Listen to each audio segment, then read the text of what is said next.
성도 여러분 안녕하십니까? 하나님의 말씀 빌레몬서 1장 1절로 3절의 말씀입니다. 그리스도 예수를 위하여 갇힌 자 된 바울과 및 형제 디모데는 우리의 사랑을 받는 자요 동역자인 빌레몬과 및 자매 아비야와 및 우리와 함께 군사된 아키뽀와 내 집에 있는 교회에게 편지하노니 하나님 우리 아버지와 주 예수 그리스도로 더불어 은혜와 평강이 너희에게 있을지어다. 오늘 저는 사도 바울이 쓴 개인적이요 짧은 편지 한 통을 통해서 함께 은혜를 나누고자 합니다. 오늘 본문으로 소개하는 편지는 빌레몬서이고 등장하는 주인공은 주인이었던 빌레몬과 그의 종 노예였던 오네시모입니다. 사실 우리들은 주인인 빌레몬보다는 종이었던 오네시모를 더 잘 알고 있습니다. 왜냐하면 우리 교회 교도소 선교회에 오네시모 선교가 있어서 활동하기 때문입니다. 바로 그들에게 얽힌 이야기를 통해서 오늘 우리가 배울 교훈들 속으로 들어가 보도록 하겠습니다. 그리고 말씀의 제목은 그리스도인의 백신 형제 사랑, 이렇게 정해보았습니다.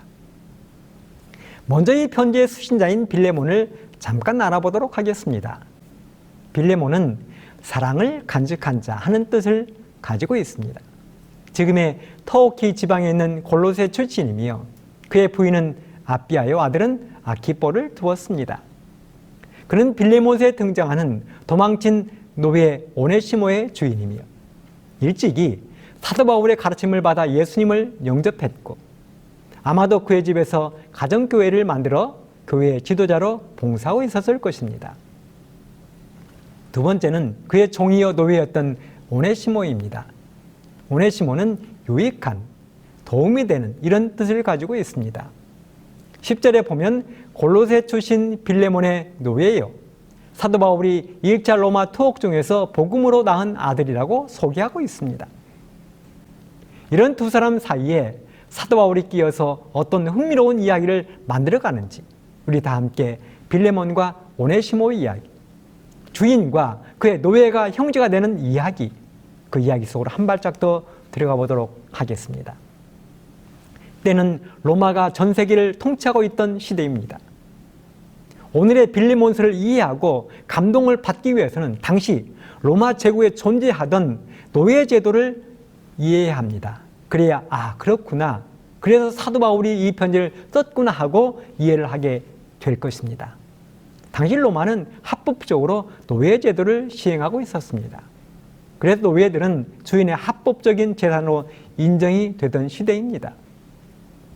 당시 로마에는 얼마나 많은 노예들이 있었는지 기원전 146년부터 기원 후 235년 사이에 자유인과 노예의 비율이 1대3, 곧 자유인보다 노예가 3배나 많았습니다. 기록에 의하면 케칠리우스라는 사람은 자그마치 4116명의 노예를 거느리고 있었습니다. 그래서 그처럼 많은 노예들을 관리하기 위하여 로마 정부는 도주와 반란을 막기 위해 매우 가혹하고 강력한 법률을 정한 것입니다.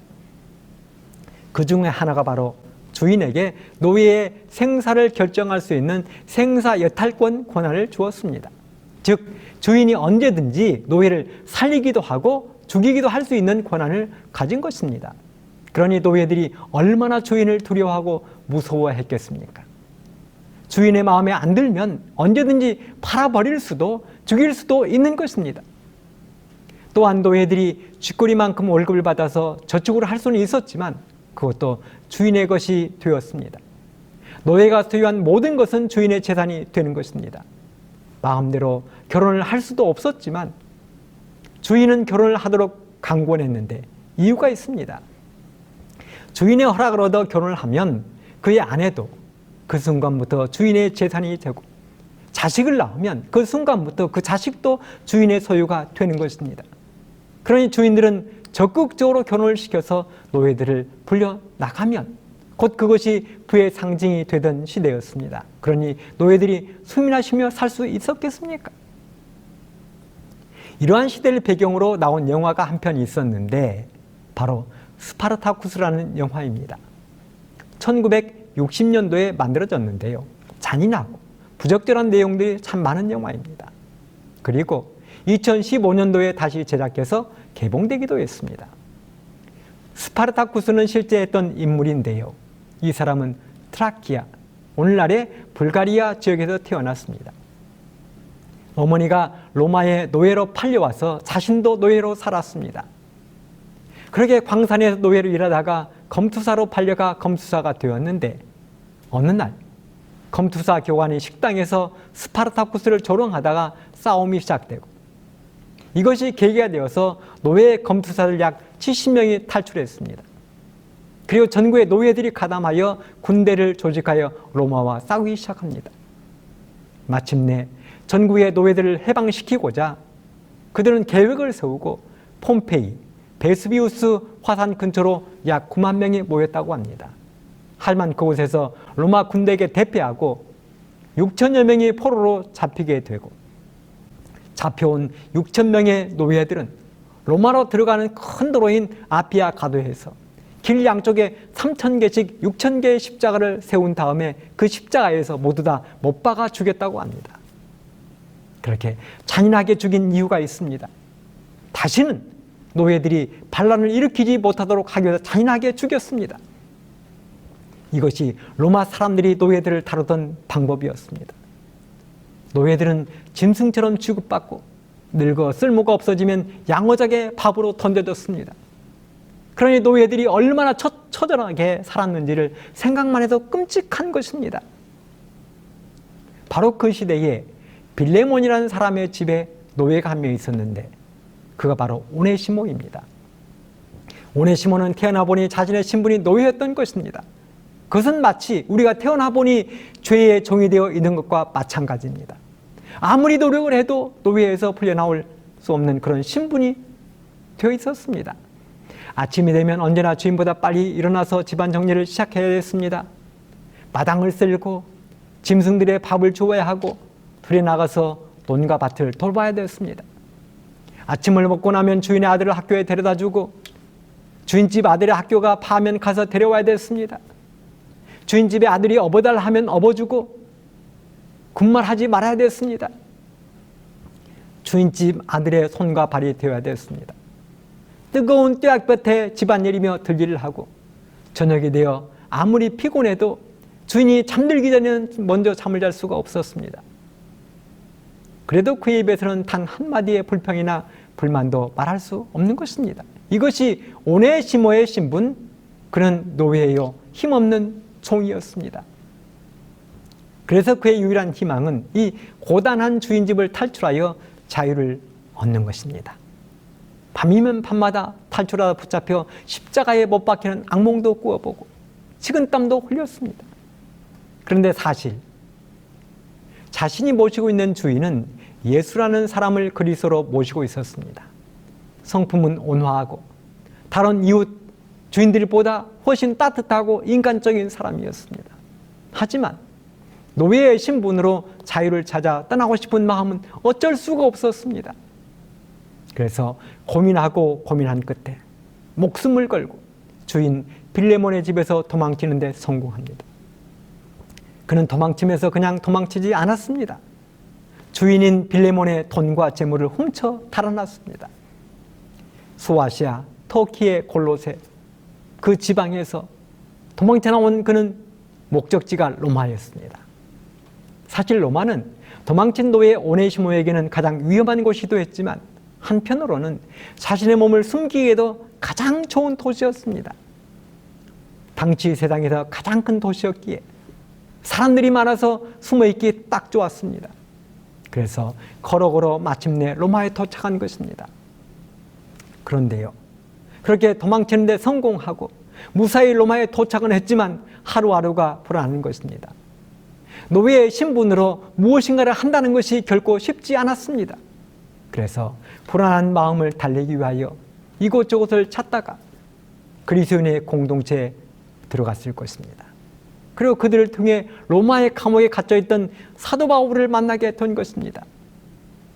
오네시모는 사도 바울을 통해 마침내 예수님을 영접하고 제자가 되었습니다. 그리고 바울을 통하여 가르침을 받는데 그는 어느 날 깜짝 놀랄 얘기를 들었습니다. 그것은 바로 자신이 주인으로 모시고 살았던 빌레몬이 사도 바울의 제자였다는 사실입니다. 아마도 이 사실을 알고 오네시모는 한동안 잠을 이루지 못했을 것입니다. 모든 것이 혼란스러웠을 것입니다. 그리고 결국은 사도 바울에게 자신의 신분을 고백합니다. 자신은 소아시아 골로새에서 노예였으며 자신이 섬기고 있던 주인은 빌레몬이라는 사실입니다. 그리고 자신은 주인 몰래 도망친 도망자 신사라는 것을 고백했습니다. 사도 바울도 놀라고 오네시모도 그랬습니다. 이 사실을 아는 사도 바울도 얼마나 고민이 되었을까요? 그러다가 마침내 오네시모를 불러 이야기를 합니다. 내가 편지 한 통을 써줄 테니 이 편지를 가지고 주인에게 돌아가지 않겠느냐. 이렇게 해서 탄생한 것이 바로 빌레몬서입니다. 사도 바울이 빌레몬에게 보낸 편지입니다. 사도 바울의 제안에 따라 오네시모가 빌레몬에게 돌아갑니다. 하지만 지금의 오네시모는 어떤 것도 두렵지 않습니다. 예수 그리스도를 주인으로 모시고 나니 모든 것이 평안했습니다. 항상 불안하고 두려웠던 마음도 깨끗이 사라졌습니다. 하늘은 푸르고 세상은 환했습니다. 불평, 불만은 사라지고 모든 것이 감사했습니다. 항상 기뻐하고 쉬지 않고 기도하고 범사에 감사한 사람이 되었습니다. 그렇게 빌레몬에게 보내는 편지가 완성되고 사도 바울은 두기고라는 제자를 불렀습니다. 그리고 두기고의 손에 2통의 편지를 들려 보냈는데 한 통은 골로새서이고 한 통이 바로 빌레몬서였습니다. 편지를 들고 간 두기고는 소아시아, 지금의 터키 지방 출신입니다. 그는 아마도 바울의 3차 전도 여행 때 바울에게 복음을 들었던 것 같습니다. 그리고 그날부로 신실한 바울의 제자가 되었습니다. 두기고는 바울이 가는 곳은 어디든 따라다녔던 제자였습니다. 사도 바울의 호위무사가 되었습니다. 사도 바울이 두기고를 얼마나 신뢰했는지 중요한 심부름에는 언제나 두기고가 등장합니다. 예루살렘 교회가 경제적으로 심히 어려울 때 사도 바울이 지금의 그리스 지역을 다니며 구제금을 받아서 예루살렘으로 보낼 때 그 심부름을 했던 사람이 7명이었는데 그 중에 한 사람이 바로 두기고입니다. 지금이야 인터넷 뱅킹으로 간단히 해결하는 시대지만 당시는 모든 것을 사람이 가지고 와야 하는 시대입니다. 두기고는 그리스 지역에서 예루살렘까지 그 먼 거리를 사도 바울이 맡긴 구제금을 전달했습니다. 사도 바울이 로마의 감옥에 갇혀 교회들을 돌볼 수 없을 때 바울은 갈 수 없는 교회들을 향하여 편지를 보냈습니다. 그 편지를 들고 전달했던 사람이 바로 두기고였습니다. 에베소서, 골로새서, 디모데에게 보내는 디모데 전후서, 디도서 등을 전달한 제자가 바로 두기고였습니다. 이런 두기고를 사도 바울은 이렇게 표현합니다. 골로새서 4장 7절로 9절에 보면 두기고가 내 사정을 다 너에게 알게 하리니 그는 사랑을 받는 형제요 신실한 일꾼이요 주 안에서 함께 된 종이라. 내가 저를 특별히 너에게 보낸 것은 너희로 우리 사정을 알게 하고 너희 마음을 이루하게 하려 함이라. 신실하고 사랑을 받는 형제 오네시모를 함께 보내노니 그는 너희에게서 온 사람이라. 저희가 여기 일을 다 너에게 알게 하리라. 이렇게 사도 바울의 편지를 들고 사도 바울의 믿음직한 신복 중의 신복 두기고와 오네시모가 골로새로 갑니다. 하지만 아무리 그래도 골로새가 점점 가까워오자 오네시모의 마음이 얼마나 불안했을까요? 자신이 주인 집을 도망쳐 나온 뒤에 주인이 어떤 마음을 먹고 있는지 전혀 모르잖아요. 골로새 마을 입구가 점점 가까워오자 가슴이 뛰기 시작합니다. 자신도 모르게 자꾸만 발걸음이 더디어지고 다리는 헛디디는 것 같았을 것입니다. 편지를 품에 안고 앞서가던 두기고의 눈에도 그 모습이 보였을 것입니다. 동네의 모습은 예전 그대로인데 자신의 앞날은 불안하게 짝이 없는 것입니다. 마침내 마을에 들어서면서 오네시모를 바라보는 사람들의 눈초리가 어땠을까요? 어린아이부터 어른까지 그들은 곱지 않은 눈초리로 바라보았을 것입니다. 도망자가 돌아온 것입니다. 삽시간에 도망간 오네시모가 돌아왔다는 소문이 마을에 퍼졌을 것입니다. 마을에 큰 구경거리가 생긴 것입니다. 갑자기 사람들이 빌레몬의 집으로 모여왔을 것입니다. 과연 빌레몬이 오네시모를 어떻게 처리할 것인지 그들은 궁금했을 것입니다. 드디어 두기고와 오네시모가 빌레몬의 집 대문을 열고 들어섭니다. 이미 이 소식을 들은 빌레몬과 그의 아내 아비야 그리고 아들 아키포가 기다리고 있었습니다. 긴장된 순간이 흐르고 두기고와 사도 바울이 쓴 편지를 빌레몬의 손에 건넵니다. 그리고 잠시 오네시모의 얼굴을 바라보던 빌레몬이 바울의 편지를 읽어 내려갑니다.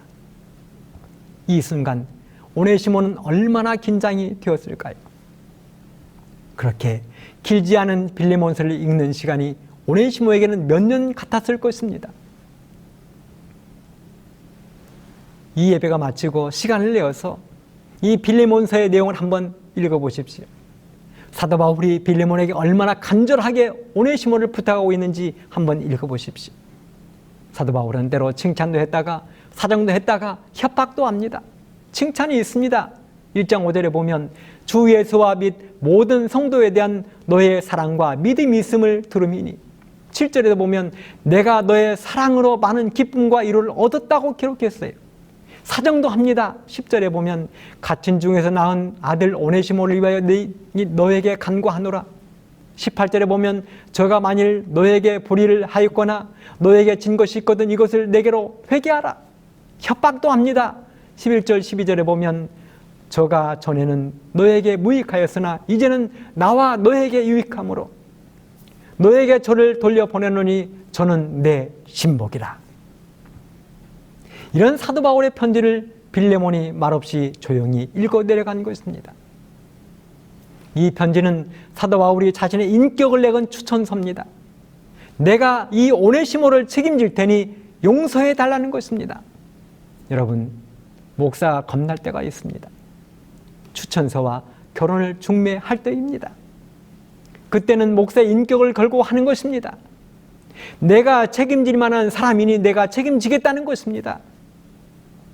제가 한 교회에서 목회를 할 때요, 2명의 학생을 전학시킨 일이 있습니다. 36학교에 전학을 시켰습니다. 학교에 추천했습니다. 그런데 그 중에 한 학생은 적응을 잘해서 지금은 신실한 목사가 되어 하나님을 섬기고 있습니다. 하지만 한 학생은 적응을 잘하지 못하고 학교에서 말썽은 다 피우는 것입니다. 심지어는 학교의 그 교실 출입문을 칼로 찢고 내리쳐서 난리가 났습니다. 그때마다 학교에서는 저에게 전화를 하는 것입니다. 당장 학교로 오라는 것입니다. 그의 부모들은 나몰라라 하는데 목사인 당신은 학교로 오라는 것입니다. 당신이 추천해서 전학시켰으니 당신이 책임지라는 것입니다. 이것이 추천한 사람의 책임입니다. 그런데 지금 사도 바울이 도망자 오네시모의 추천서를 주인에게 쓰고 있는 것입니다. 이 편지를 다 읽은 빌레몬이 한참 동안 오네시모를 말없이 바라보았습니다. 그리고 마침내 이렇게 한마디를 했을 것입니다. 오네시모, 나의 형제, 나의 형제여, 나의 형제여. 여러분, 왜 그렇게 불렀을까요? 편지에 사도 바울이 그렇게 해달라고 요청했습니다. 빌레몬서 1장 16절에 보면 이후로는 종과 같지 아니하고 종에서 뛰어나 곧 사랑받는 형제로 둘 자라 그랬어요. 그리고 빌레몬은 한때 자신의 도위였던 오네시모를 꼭 껴안아 주었을 것입니다. 자신의 재산과 재물을 훔쳐 도망친 오네시모를 빌레몬은 꼭 껴안아 주었을 것입니다. 그리고 이 모습은 빌레몬의 집에 모였던 사람들에게 깊은 감동과 울림을 주었을 것입니다. 어쩌면 그곳에 모인 사람들은 속으로 생각했을 것입니다. 오네시모는 분명 맞아 죽든지 최악 골병은 들 것이다. 그런데요, 웬일입니까? 자신들의 생각대로 흘러가지 않는 것입니다. 주인인 빌레몬이 돌아온 노예 오네시모를 껴안고 눈물을 흘리며 형제여 하고 소리친 것입니다. 골로새 사람들은 알고 있었습니다. 빌레몬이 신실한 그리스도인이라는 것을 알고 있었습니다. 사랑하는 성도 여러분, 이보다 더 큰 전도가 어디에 있습니까? 예수님 믿으라고 한마디 말을 안 해도 거기 모인 사람들에게 얼마나 큰 감동과 울림을 주었습니까? 사랑하는 성도 여러분, 오늘 우리는 빌레몬과 오네시모를 통하여 배워야 될 교훈이 있습니다. 첫째요, 모든 그리스도인은 언제 어디서나 누구를 막론하고 용서하는 마음을 가져야 한다는 것입니다. 당시의 관념으로 보면 오네시모는 마땅히 당연히 죽든지 골병이 들 만큼 고문과 매질을 당해야 했습니다. 그것이 정상입니다. 그래야 마을 사람들에게 욕도 안 먹고 사람들은 속 시원했을 것입니다. 얼마나 많은 마을의 주인들이 빌레몬을 욕하거나 속으로 원망했겠습니까? 빌레몬 때문에 그동안 자신들이 종들을 대했던 모습이 얼마나 창피했겠습니까? 하지만 빌레몬은 눈치 보지 않았습니다. 다른 사람들의 눈치를 보지 않았습니다. 이것저것 생각하지 않았습니다. 그는 사도 바울의 지도를 따라 오네시모를 용서했습니다. 그리고 복음 사역을 위하여 자유를 주었습니다. 우리도 마찬가지 아닙니까? 예수님이 우주가 바라보는 벌거벗김을 당하는 십자가의 지옥을 당하는 죽음으로 그 사랑 때문에 죄를 용서받고 구원을 받았지 않습니까? 그렇다면 우리에게도 용서하지 못할 사람, 용서하지 못할 이웃, 용서하지 못할 죄는 없는 것입니다. 오늘 우리도 빌레몬과 같은 용서의 품성을 갖게 되기를 간절히 바랍니다. 두 번째는 오네시모의 용기입니다. 그가 사도 바울의 권면을 따라 도망쳐 나온 주인의 집으로 돌아가기까지 얼마나 갈등이 있었겠습니까? 하지만 그는 돌아갔습니다. 용서받을 수 없는 죄인이었지만 용기를 내어 돌아갔습니다. 마찬가지입니다. 우리도 죽어 마땅한 죄인이지만 일어나 주님께 돌아갈 수 있는 용기를 가져야 합니다. 아무리 큰 죄를 짓고 어려운 일이 있어도 일어나 돌아갈 수 있는 용기를 가져야 합니다. 이런 빌레몬과 오네시모의 아름답고 멋진 장면이, 형제 사랑이 오늘 우리들의 모습이 되기를 간절히 바랍니다. 우리들의 가정의 모습이 되기를 간절히 바랍니다. 우리들의 교회의 모습이 되기를 간절히 바랍니다. 그래서 2022년도에는 나 개인이, 우리의 가정이, 우리의 교회가 뜨거운 형제 사랑과 용서가 넘쳐서 부흥하고 성장하고 행복한 나, 그 다음에 가정, 교회가 되기를 간절히 바라면서 말씀을 마치겠습니다. 감사합니다.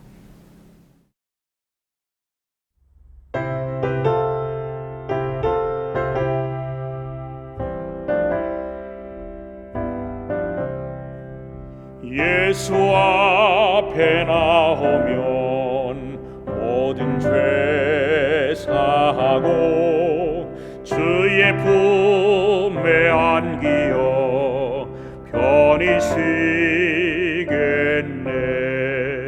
우리 주만 믿으면 구원함을 받으며 영생 복락 멸류관 우리가 받겠네. 예수 앞에 날마다 은총을 받으며 마음의 기쁨 넘쳐서 감사하리라. 우리 주만 믿으면 구원함을 받으며 영생 복락 멸류관 우리가 받겠네. 예수 앞에 설 때에 흰 옷을 입으며 밝고 빛난 집에서 같이 살리라. 우리 주만 믿으면 구원함을 받으며 영생 복락 멸류관 우리가 받겠네.